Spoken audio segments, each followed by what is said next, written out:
Won't you come and talk with me? Make sure you bring your tea. We can talk about movies. Hello and welcome to episode 8, maybe? Yes, episode 8 of Tea Breaks with Dagg, the show where I get my friends down, we have a brew and we talk a bit about films. I'm ecstatic today to introduce my good friend, the man with the infectious laugh, the pun master himself, Mr. Joel Sherrington. How you doing, mate? Hello, thanks for having me. Yeah, I'm doing good. Yeah. It is too warm today. Oh, it is. It's been lovely the past couple of days, hasn't it? With that, how is the warm weather with a brew? How are you going to find that? Well, I'll always have a cup of tea. Even when I went to Cambodia, I had a cup of tea. You know, it's no matter where you are, what climate, you'll always have one. I bet you they didn't have the good old British tea over there, did they not? Oh, Mr. Grumpy. Well, I've got the same kind of... Mine says... yeah. Despite the look on my face, you're still talking. I feel like that might be appropriate because I've had a couple of people with horrible answers recently. Horrible answers. I'm joking. I'm sure you'll question my answers. Probably. Do you have any sides with your nice brew today, sir? I am partaking in the digestive ritual. Just normal digestives. Yeah, just the standard. Not gonna go any further. I won't be dunking them. I'm not a dunker. You're not a fan of it. You've got like one of the worst, most driest biscuits around, and you're not dunking them in your bro. Nah. I disapprove of your tea methods. Let's say. I've got some more biscuits I can't pronounce. I don't think. Choco lesbians. I nearly said it. Choco lesbians or something? Yeah. Lesbians. They're nice, like, they're fancy biscuits. Very fancy.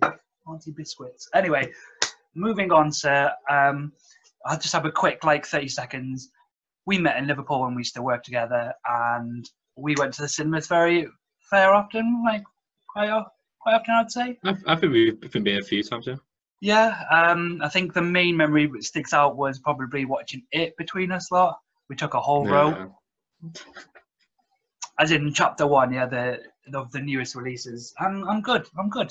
I am glad I wasn't the only one scared, Joel.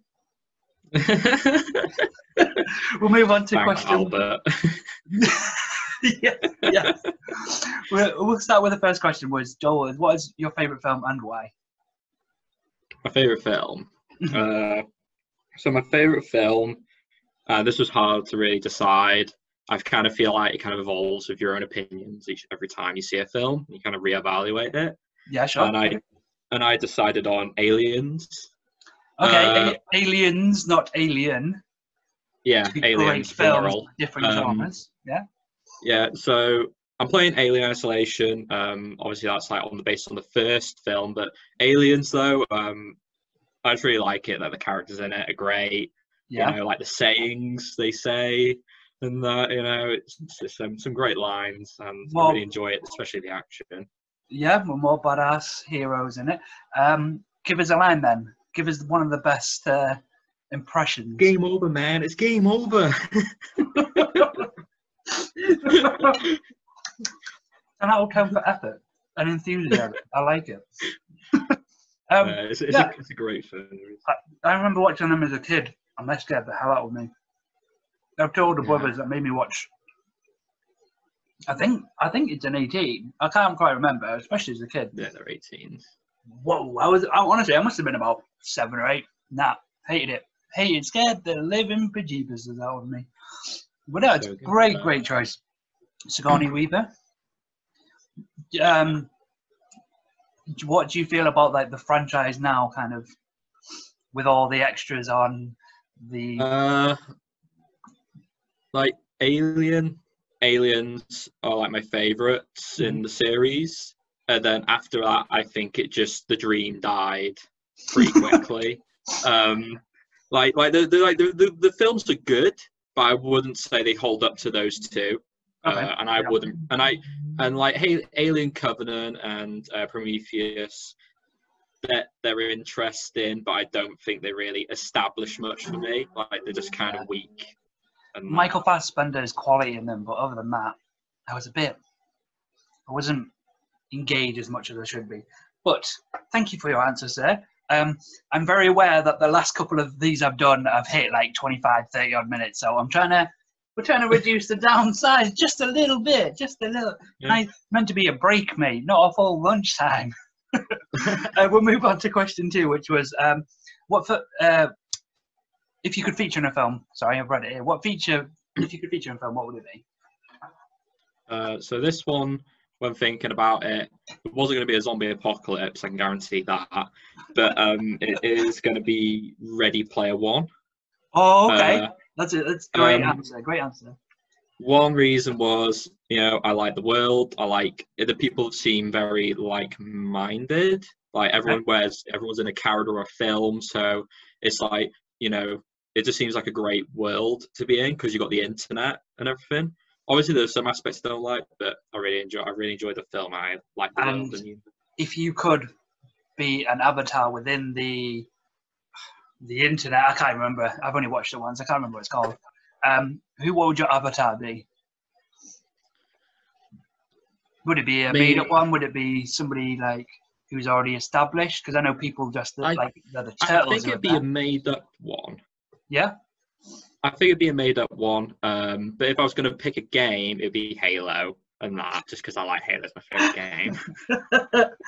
Playing video games in a film. I like your way of thinking, Jolie. We'll move on to question 3 here, Joel, which is a tough one, I think, for you, which was, what film do you think is underrated that everyone should check out?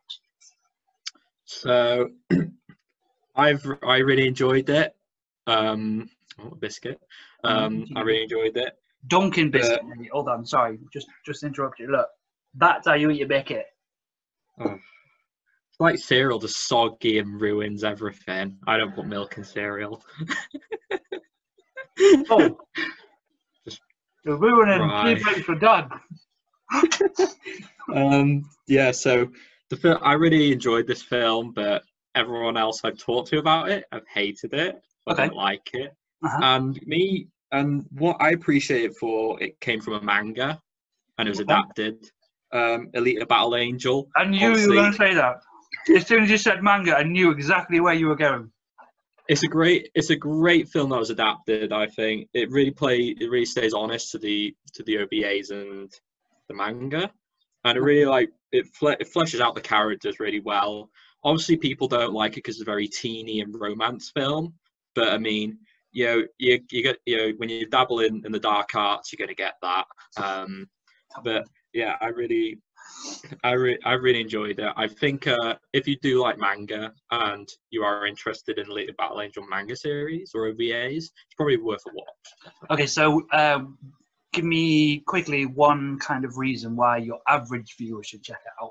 If you're not into manga, if you haven't really heard much about it, what would be your little elevator pitch about the film that people should check out? I think if you ever wondered about manga but you didn't want to just jump into it, I guess it's kind of a good way to transition you from a film that you're used to, like a medium you're used to, into a manga. So you could watch the movie and then go into the manga knowing the movie, and it kind of it's like an alternate version of the film, like reading a book of That's Lord of very the cool. Rings. Yeah. Look at you coming out with sophisticated answers. I thought this could go as a train wreck, sir, but no, look at you. I'll move on to question 4, if that's okay with you, which is, what is the best scene in a film? What is the best scene in a film? Let's see. God, Mr. Grumpy. Yeah, Mr. Grumpy. I get grumpy a lot. So this is quite a recent film. Okay. And I picked it after. It was just after watching I can't remember what they're called. They analyze films on VFXs and the technical aspect of it, and I really like the Avengers Endgame scene in the battle. You are the, I want to say, 3rd person to pick this, if not 4th person, but Sarah, my friend on the last episode, she picked a different moment of Avengers Endgame. But continue, Sarah. I'm glad I've got so many wonderful people who've all got different ideas of what the best scene in cinema is. Half the people pick the same one. Well, I mean, I guess as a credit to how good it was. Yes, yes. It definitely, I don't disagree. I don't disagree. I think one of the points of doing this was trying to get people who may have different views. I'm going, yeah, I get what you'll you do, mean. you'll do. Come on. What is the scene, and why is it the best? So the scene is the battle. For me, what I really liked and appreciated was the screen time. Yeah, okay. Like, it didn't feel like they were robbing the characters of it. It felt right. It didn't feel like, oh, I didn't get enough time to see Thor and Captain doing SmackDowns. It was just equally spread out, and I felt like, even if you didn't see one character, they would pair it with the other one and it'd justify it. And like the series is badass, like one reason I really enjoyed it was because if it were to turn out like Star Wars ending in any way, I generally like let's say the second most recent Star Wars, not the last one, the second from last. If it turned out like that, I would have feel like I've wasted like how many years of waiting for these films. Yeah, this is true. This is true. It had an amazing payoff. Yeah, so I was like, after it turned out that well, I was like, oh, it didn't like they didn't just go, oh, we're going to ruin it for everyone now, and then just do like some funny like meme or something, So I was it really like stoked me that after all that and the dream of sticking with it, it came through. I do agree with you to an extent. Having rewatched it on multiple times, because the first maybe 3 times I was still taking everything in. I was still in the like, oh my god, this is so amazing. That's happening. This is happening. Watched it back a fair few times since then. It's only been out like a year and 3 weeks or something ridiculous. Like, yeah. I may have watched it about 8, 9 times, 10 times already. I don't know how many times. I don't know. I would like them to give more screen time to other characters. I know you said it feels like they pay off and give them. I don't see my group, man. I barely get to see them, and the Guardians are a little bit shoehorned in. And don't get me wrong, I think some of it's fantastic. I'd have liked to, as much as I agree with you, I feel the first Avengers did it better. But that's because they had such a smaller scale. There's only 6 of them. Yeah. And the whole third act revolves around them 6. I feel like that was more amazingly to give each character their own kind of little bit of screen time and show what they get up to and their abilities compared to this. But I'm not taking away from Anakin. That's like saying, right, we'll do a panorama around 46 different heroes and what they're all fighting and getting up to.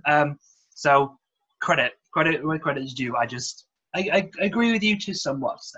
But we'll move on. Hopefully they do a 360-degree one day. They did a 360 in the first one.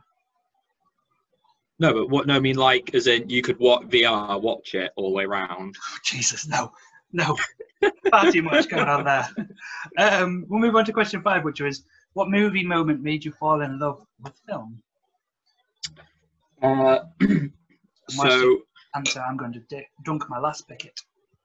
So for me, I think this kind of like made me like enjoy the series again, and it was as well as the film, and it was Star Wars Rogue One. Oh, okay. For that, it was kind of like multiple moments, really. I think it was like when Rogue One was like setting off on their mission, and also at the final end of the film as well. Like, it was just like, the final end moment was the best bit, but like there was so many like hotspot moments in the film as well, and I feel like it really stayed honest to the Star Wars series more than the most recent films. Yeah. I think that one came out after the first Star Wars, the newest recent one, and I was like, oh, this is terrible, but this kind of like restored my faith in it, Rogue One is great. I love the whole third act of Rogue One. We work in the games industry, we talk about games a lot. The third act of Rogue One really felt like a Star Wars Battlefront, where there are different tiers of the battle happening at the same time. It's all simultaneous. There's fighting on the beaches, there's fighting with the ships on the planet, and then there's obviously in space the people fighting. And it was just like, one can affect the other, and it was so great. I really, they even used like the squadrons. They even used footage from the original series in it as well, which was great. It's a great film that I don't think as many people checked out as the main Star Wars films, Force Awakens and whatnot, which is a shame. But if you enjoyed Star Wars, I would like the older versions. I would say Rogue One is a nice. It wasn't a story that was needed because it's just about getting the plans to Leia, and it fills a gap in the plot, really.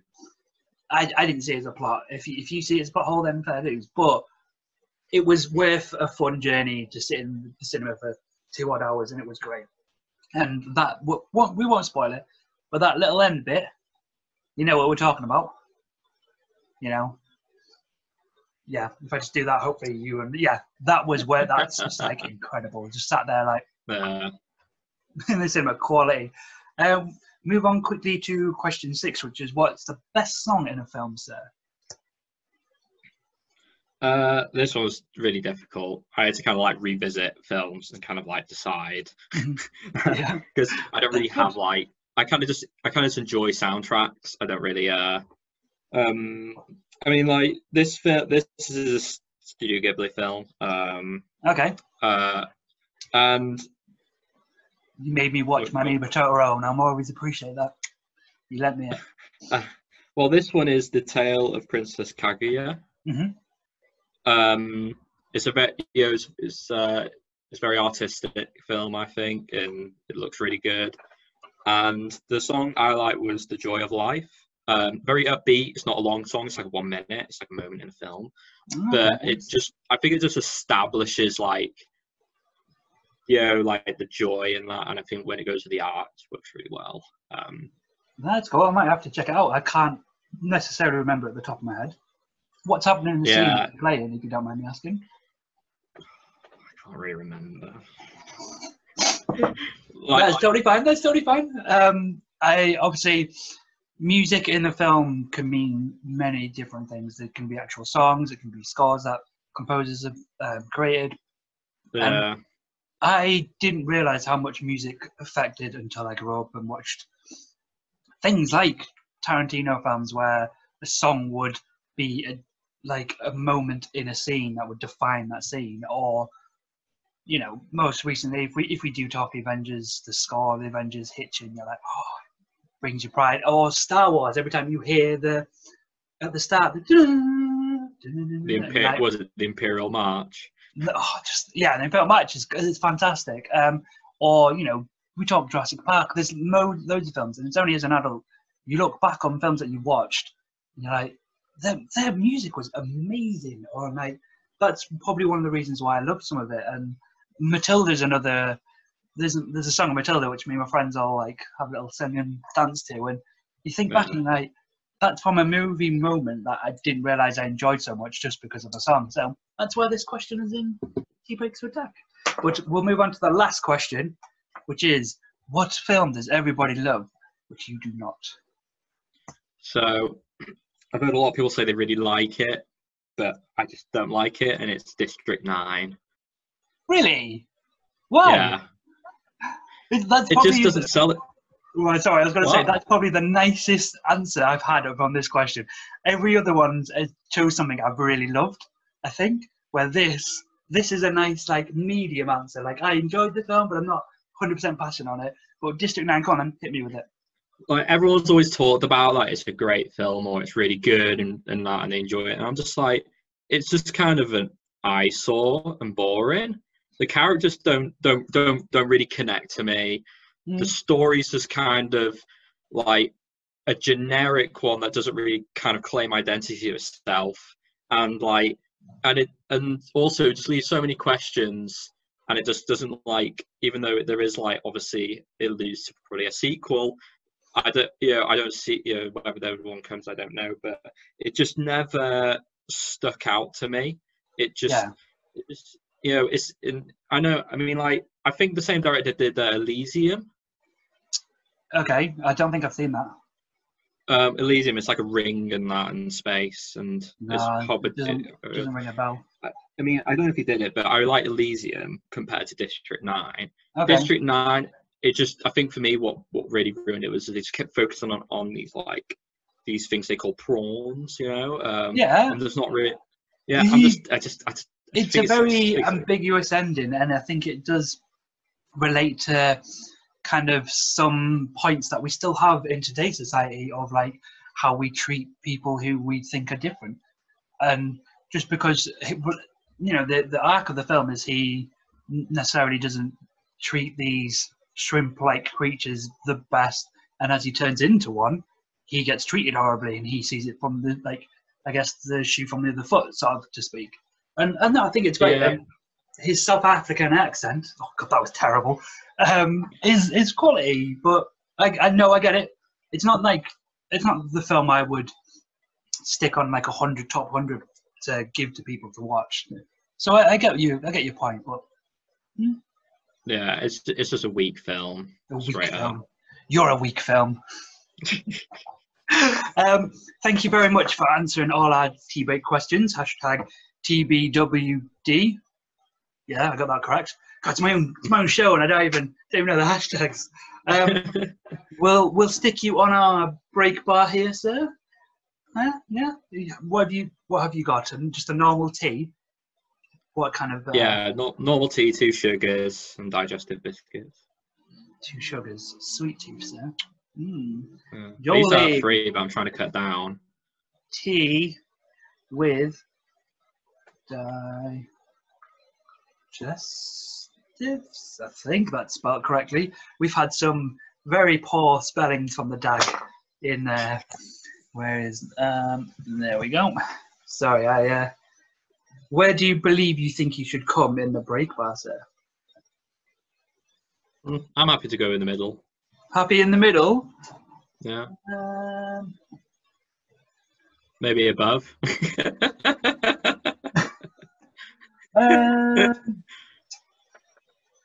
You know what? I think you're above Murphy with big rolls. I think you might be slightly below Dino with the Twix. Because he's got some chocolate in there, bro. He's got some chocolate, and here you go. But no, I very much appreciate you coming on to Tea Breaks with Dagg. Have you enjoyed yourself? Yeah, man, it's been good. Yeah. Is there anything if you do another series, let me know. Oh, no. Who knows? You never know what might be coming up. Would you like to plug anything? Plug anything? Yeah. Your own YouTube channel, some work of art that you've got going on? I've not done a YouTube channel since the war, mate. I was waiting for that to come up. I actually expected that like right at the start. Your war joke. Well, consider me not impressed. That's my mother says. Thank you very much, mate. I really appreciate you coming on. I'm glad you're keeping safe. I just want to say thank you to everyone watching. Hope you all guys are keeping safe, and remember to always enjoy your brews. Cheers. Like that.